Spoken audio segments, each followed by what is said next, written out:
So, in today's video, we're going to be talking about symbols, the language, can we learn it, all that kind of stuff coming up.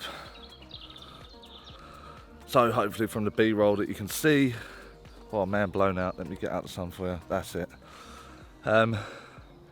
Beautiful area. I'm on my 1 hour daily exercise. As you can see, I purchased a bike. Saddle is massively a pain in the arse, literally. Really struggling with that at the minute.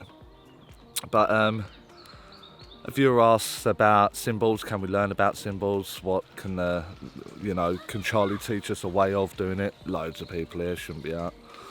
And in this video we're going to try and cover that. It'll only be a short video because it's a very simple answer, but to give the answer some substance.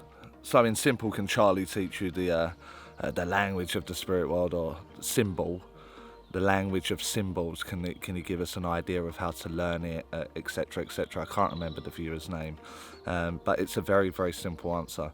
And the relationship that you share with the spirit world is unique to you. So I always ask the student, when I'm working with the student, what does the forest mean to you? Just so happens we're in a forest today.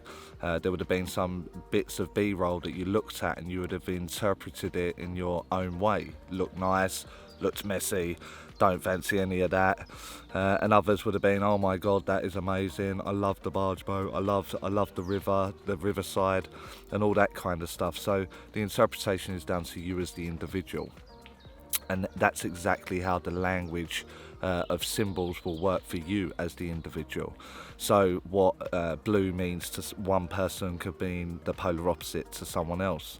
A forest, as the example I gave, is something that's very unique to the individual. I've had students say, oh, I love a picturesque forest, and in that same class I've had students go, no, it reminds me of like bad scenes and where bad things can happen, and that's the same picture, the same image that was shown.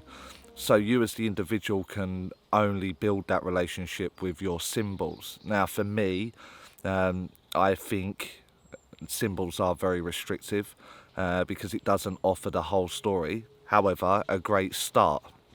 I used to have things like they show me a red car, so I know it means this, or I know it means that, whatever it will be, whatever the symbol will be, to later on then try and lose that restriction of the information being packed within a symbol. So the other aspect of symbols within readings, or learning to do readings, or learning to do communication, is it's a one-stop for all. That's it. If the symbol that you are given is not received well by your client or your audience, then you've got nowhere else to go. You have to ask for a completely different symbol to try and understand what it is that the communicator is trying to give you.